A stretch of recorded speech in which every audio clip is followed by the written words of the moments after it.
विवाह के प्रकार और हिंदू धर्मानुसार कौन से विवाह को मिली है मान्यता, जानिए। शास्त्रों के अनुसार विवाह 8 प्रकार के होते हैं। विवाह के ये प्रकार हैं ब्रह्म, देव, आर्ष, प्राजापत्य, असुर, गंधर्व, राक्षस और पिशाच। उक्त 8 विवाह में से ब्रह्म विवाह को ही मान्यता दी गई है, बाकी विवाह को धर्म के सम्मत नहीं माना गया है। हालांकि इसमें देव विवाह को भी प्राचीन काल में मान्यता प्राप्त थी। प्राजापत्य, असुर, गंधर्व, राक्षस और पिशाच विवाह को बेहद अशुभ माना जाता है। हिंदू विवाह भोगलिप्सा का साधन नहीं, एक धार्मिक संस्कार है। संस्कार से अंतःशुद्धि होती है और शुद्ध अंतःकरण में ही दाम्पत्य जीवन सुखमय व्यतीत हो पाता है। 16 संस्कारों में ब्रह्म विवाह को ही शामिल किया गया है। 1. ब्रह्म विवाह, दोनों पक्ष की सहमति से समान वर्ग के सुयोग्य वर से कन्या की इच्छानुसार विवाह निश्चित कर देना ब्रह्म विवाह कहलाता है। इस विवाह में वैदिक रीति और नियम का पालन किया जाता है। यही उत्तम विवाह है। 2. देव विवाह, किसी सेवा, धार्मिक कार्य या उद्देश्य के हेतु या मूल्य के रूप में अपनी कन्या को किसी विशेष वर को दे देना देव विवाह कहलाता है। लेकिन इसमें कन्या की इच्छा की अनदेखी नहीं की जा सकती। यह मध्यम विवाह है। 3. आर्ष विवाह, कन्या पक्ष वालों को कन्या का मूल्य देकर सामान्यतः गोदान करके कन्या से विवाह कर लेना अर्ष विवाह कहलाता है। यह मध्यम विवाह है। 4. प्रजापत्य विवाह, कन्या की सहमति के बिना माता पिता द्वारा उसका विवाह अभिजात्य वर्ग, धनवान और प्रतिष्ठित के वर से कर देना प्रजापत्य विवाह कहलाता है। 5. गंधर्व विवाह, इस विवाह का वर्तमान स्वरूप है प्रेम विवाह। परिवार वालों की सहमति के बिना वर और कन्या का बिना किसी रीति रिवाज के आपस में विवाह कर लेना गंधर्व विवाह कहलाता है।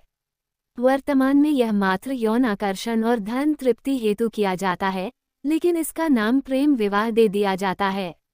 इसका नया स्वरूप लिव इन रिलेशनशिप भी माना जाता है। 6. असुर विवाह, कन्या को खरीदकर आर्थिक रूप से विवाह कर लेना असुर विवाह कहलाता है। 7. राक्षस विवाह, कन्या की सहमति के बिना उसका अपहरण करके जबरदस्ती विवाह कर लेना राक्षस विवाह कहलाता है। 8. पैशाच विवाह, कन्या की मदहोशी, गहन निद्रा, मानसिक दुर्बलता आदि का लाभ उठाकर उससे शारीरिक संबंध बना लेना और उससे विवाह करना पैशाच विवाह कहलाता है।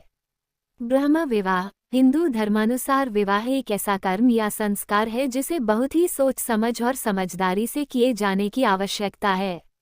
दूर दूर तक रिश्तों की छानबीन किए जाने की जरूरत है।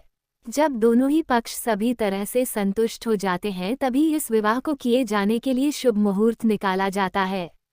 इसके बाद वैदिक पंडितों के माध्यम से विशेष व्यवस्था, देवी पूजा, वर वरण तिलक, हरिद्रालेप, द्वार पूजा, मंगलाष्टकम, हस्तापीतकरण, मर्यादाकरण, पाणिग्रहण, ग्रंथिबंधन, प्रतिज्ञाएं, प्रायश्चित, शिलारोहण, सप्तपदी, शपथ, आश्वासन आदि रीतियों को पूर्ण किया जाता है।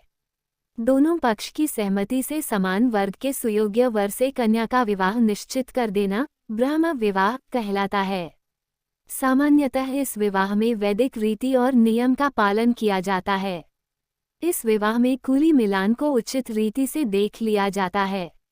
मांगलिक दोष मात्र 20% ही बाधक बन सकता है, वह भी तब जब अष्टमेश एवं द्वादशेश दोनों के अष्टम एवं द्वादश भाव में 5 या इससे अधिक अंक पाते हैं। मांगलिक के अलावा यदि अन्य मामलों में कुंडली मिलती है तो विवाह सुनिश्चित कर दिया जाता है। अतः मंगल दोष कोई बहुत बड़ी समस्या नहीं होती है।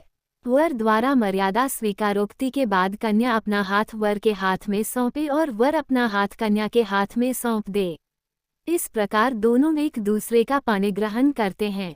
ये क्रिया हाथ से हाथ मिलाने जैसी होती है, मानो एक दूसरे को पकड़कर सहारा दे रहे हों। कन्यादान की तरह ये वरदान की क्रिया तो नहीं होती, फिर भी उस अवसर पर वर की भावना भी ठीक वैसी होनी चाहिए जैसी कि कन्या को अपना हाथ सौंपते समय होती है। वर भी यह अनुभव करे कि उसने अपने व्यक्तित्व का, अपनी इच्छा, आकांक्षा एवं गतिविधियों के संचालन का केंद्र इस वधू को बना दिया और अपना हाथ भी सौंप दिया। दोनों एक दूसरे को आगे बढ़ाने के लिए एक दूसरे का हाथ जब भावनापूर्वक समाज के सम्मुख पकड़ लें तो समझना चाहिए कि विवाह का प्रयोजन पूरा हो गया। मनुष्य के ऊपर देव ऋण, ऋषि ऋण एवं पितृ ऋण ये 3 ऋण होते हैं। यज्ञ यागादि से देव ऋण, स्वाध्याय से ऋषिगण तथा उचित रीति से ब्रह्म विवाह करके पितरों के श्राद्ध तर्पण के योग्य धार्मिक एवं सदाचारी पुत्र उत्पन्न करके पितृ ऋण का परिशोधन होता है। इस प्रकार पितरों की सेवा तथा सदधर्म का पालन करने की परंपरा सुरक्षित रखने के लिए संतान उत्पन्न करना विवाह का परम उद्देश्य है। यही कारण है कि हिंदू धर्म में ब्रह्म विवाह को एक पवित्र संस्कार के रूप में मान्यता दी गई है।